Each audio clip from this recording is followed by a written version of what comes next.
അപ്പോൾ കഴിഞ്ഞ വീഡിയോയിൽ പറഞ്ഞതിന്റെ ബാക്കിയാണ് ഈ വീഡിയോയിൽ പറയാൻ പോകുന്നത്. നമ്മൾ ഇനി ഓരോ വീഡിയോയിലും കണ്ടിന്യൂഷൻ ആയിട്ട് ഒന്നിന്റെ ബാക്കി ഒന്നായിട്ട് ഇങ്ങനെ തുടർച്ചയായിട്ട് എടുത്തു പോവുകയാണ്. അതുകൊണ്ട് ഓരോ വീഡിയോയിലും നമ്മൾ പ്രത്യേകിച്ച് സ്വാഗതമോ നമസ്കാരമോ ഒന്നും പറയേണ്ട കാര്യമില്ല. കഴിഞ്ഞ വീഡിയോയുടെ ബാക്കിയിലേക്ക് നേരെ പോവുകയാണ്. നമ്മളെന്താ പഠിച്ചുകൊണ്ടിരുന്ന സർവനാമാണ് കഴിഞ്ഞ ക്ലാസ്സിൽ പഠിച്ചുകൊണ്ടിരുന്നത്. അതിന്റെ 6 വകഭേദങ്ങളുണ്ടെന്ന് പറഞ്ഞു. അതിൽ ഒരെണ്ണം കഴിഞ്ഞ ക്ലാസ്സിൽ പറഞ്ഞു. ഇനി ബാക്കിയുള്ള 5 എടുക്കാൻ പോകുന്നത്. അതില് ഇനി അടുത്ത എടുക്കാൻ പോകുന്നതാണ് നിശ്ചയവാചക സർവനാമം. നിശ്ചയവാചക സർവനാമം എന്ന് പറഞ്ഞാൽ ഇതാണ് അതിന്റെ डेफिनेशन. एഴുതേണ്ടവർക്ക് എഴുതിയെടുക്കാം. किसी व्यक्ति या वस्तु की ओर निश्चित संकेत करने के लिए प्रयुक्त सर्वनाम निश्चयवाचक सर्वनाम है. അതായത് ഏതെങ്കിലും ഒരു വ്യക്തിയെയോ അല്ലെങ്കിൽ ഒരു വസ്തുവിനെയോ നമുക്ക് ചൂണ്ടിക്കാണിച്ചുകൊണ്ട് പറയാനായിട്ട് ഉപയോഗിക്കുന്ന സർവനാമിനാണ് നമ്മൾ എന്തെന്ന് പറയുന്നത്, നിശ്ചയവാചക സർവനാമം എന്ന് പറയുന്നത്. അതിന്റെ എക്സാമ്പിൾ ആണ് യഹ്, വഹ്, യേ, വേ. ഇതിന് എല്ലാത്തിനും ഒരർത്ഥമല്ല, ഇതിന് പല അർത്ഥമുണ്ട്. യഹ് എന്ന് പറഞ്ഞാൽ ഇവൻ, ഇവൾ, ഇത്, ഈ. വഹ് എന്ന് പറഞ്ഞാൽ അവൻ, അവൾ, അത്, ആ.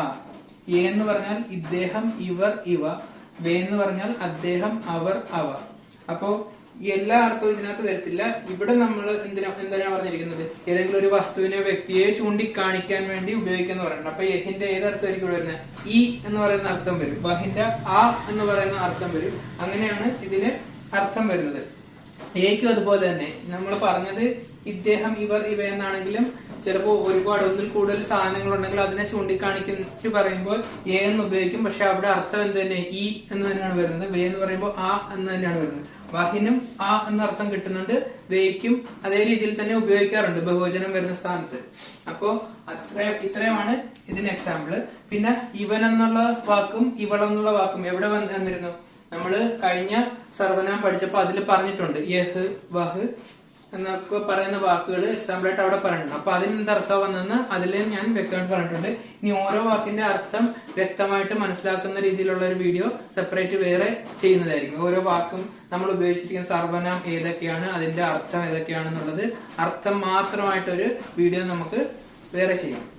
അപ്പൊ ഇത് ഇത്രയും മനസ്സിലായെന്ന് വിചാരിക്കുന്നു. അതായത് ഒരു വസ്തുവിനെയോ അല്ലെങ്കിൽ വ്യക്തിയോ ചൂണ്ടിക്കാണിക്കാനായിട്ട് ഉപയോഗിക്കുന്ന സർവനാം നിശ്ചയവാചക സർവനാമാണ്.